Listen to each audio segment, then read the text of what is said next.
Chapter 11 The Nine Situations.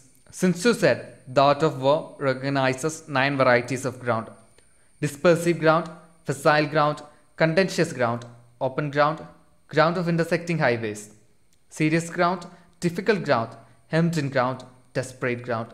When a chieftain is fighting in his own territory, it is dispersive ground. When he has penetrated into hostile territory but to no great distance, it is facile ground.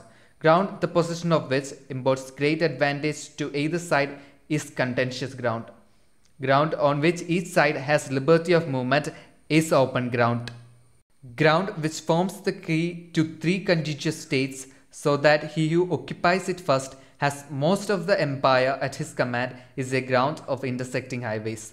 When an army has penetrated into the heart of a hostile country, leaving a number of fortified cities in its rear, it is serious ground. Mountain forests, rugged steeps, marshes and fens, all country that is hard to traverse, this is difficult ground.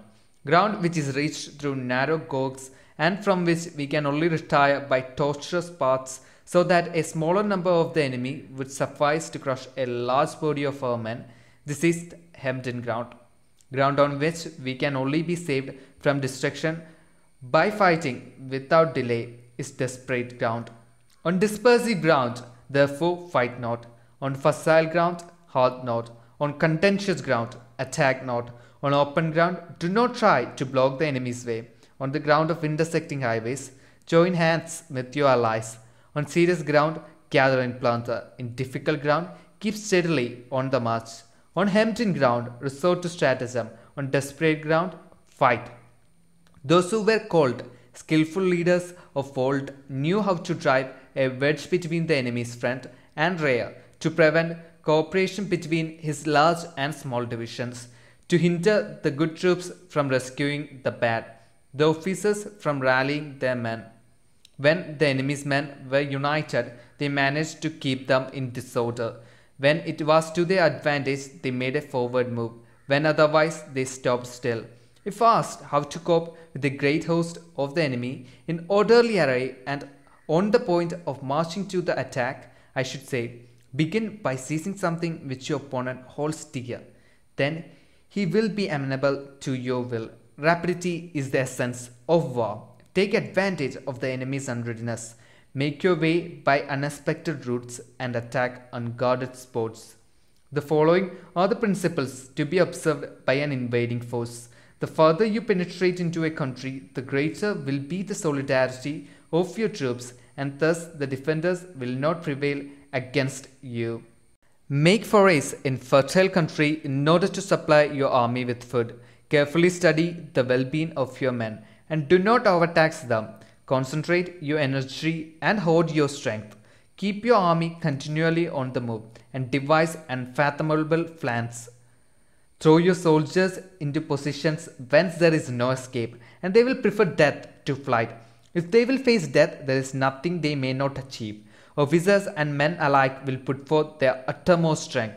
Soldiers, being in desperate straits, lose the sense of fear. If there is no place of refuge, they will stand firm. If they are in hostile country, they will show a stubborn front. If there is no help for it, they will fight hard. Thus, without waiting to be marshalled, the soldiers will be constantly on the qui vive.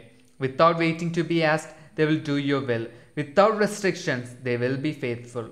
Without giving orders, they can be trusted. Prohibit the taking of omens, and do away with superstitious doubts. Then, until death itself comes, no calamity need be feared. If our soldiers are not overburdened with money, it is not because they have a distaste for riches. Their lives are not unduly long. It is not because they are disinclined to longevity. On the day they are ordered out to battle, your soldiers may weep, those sitting up bedewing their garments, and those lying down letting the tears run down their cheeks. But let them once be brought to bay, and they will display the courage of a Chu or a Kui. The skillful tactician may be likened to the Shuai Juan. Now the Shuai Juan is a snake that is found in the Chung mountains. Strike at its head and you will be attacked by its tail. Strike at its tail and you will be attacked by its head. Strike at its middle and you will be attacked by head and tail, both. Asked if an army can be made to imitate the Shah Jahan, I should answer yes. For the men of Wu and the men of Yu are enemies. Yet if they are crossing a river in the same boat and are caught by a storm, they will come to each other's assistance, just as the left hand helps the right. Hence, it is not enough to put one's trust in the tethering of horses and the burying of chariot wheels in the ground. The principle on which to manage an army is to set up one standard of courage which all must reach. How to make the best of both strong and weak, that is a question involving the proper use of ground. Thus, the skillful general conducts his army just as though he were leading a single man, willy-nilly by the hand. It is the business of a general to be quiet and thus ensure secrecy, upright and just, and thus maintain order. He must be able to mystify his officers and men by false reports and appearances, and thus keep them in total ignorance. By altering his arrangements and changing his plans, he keeps the enemy without definite knowledge. By shifting his camp and taking circuitous routes, he prevents the enemy from anticipating his purpose. At the critical moment, the leader of an army acts like one who has climbed up a height and then kicks away the ladder behind him. He carries his men deep into hostile territory before he shows his hand. He burns his boats and breaks his cooking pots, like a shepherd driving a flock of sheep. He drives his men this way and that, and nothing knows whither he is going. To muster his host and bring it into danger, this may be termed the business of the general. The different measures suited to the 9 varieties of ground, the expediency of aggressive or defensive tactics, and the fundamental laws of human nature. These are things that must most certainly be studied. When invading hostile territory, the general principle is that penetrating deeply brings cohesion. Penetrating but a short way means dispersion. When you leave your own country behind and take your army across neighborhood territory, you find yourself on critical ground. When there are means of communication on all 4 sides, the ground is one of intersecting highways. When you penetrate deep into a country, it is serious ground. When you penetrate but a little way, it is facile ground. When you have the enemy's strongholds on your rear and narrow passes in front, it is hemmed in ground. When there is no place of refuge at all, it is desperate ground. Therefore, on dispersive ground, I would inspire my men with unity of purpose. On facile ground, I would see that there is close connection between all parts of my army. On contentious ground, I would hurry up my rear. On open ground, I would keep a vigilant eye on my defenses. On ground of intersecting highways, I would consolidate my alliances. On serious ground, I would try to ensure a continuous stream of supplies. On difficult ground, I would keep pushing on along the road. On hemmed-in ground, I would block any way of retreat. On desperate ground, I would proclaim to my soldiers the hopelessness of saving their lives. For it is the soldier's disposition to offer an obstinate resistance when surrounded, to fight hard when he cannot help himself, and to obey promptly when he has fallen into danger. He cannot enter into alliance with neighboring princes until we are acquainted with their designs. We are not fit to lead an army on the march unless we are familiar with the face of the country, its mountains and forests, its pitfalls and precipices, its marshes and swamps. We shall be unable to turn natural advantages to account unless we make use of local guides. To be ignored of any one of the following 4 or 5 principles does not befit a warlike prince. When a warlike prince attacks a powerful state, his generalship shows itself in preventing the concentration of the enemy's forces. He overawes his opponents, and their allies are prevented from joining against him. Hence, he does not try to ally himself with all and sundry, nor does he foster the power of other states. He carries out his own secret designs, keeping the antagonist in awe.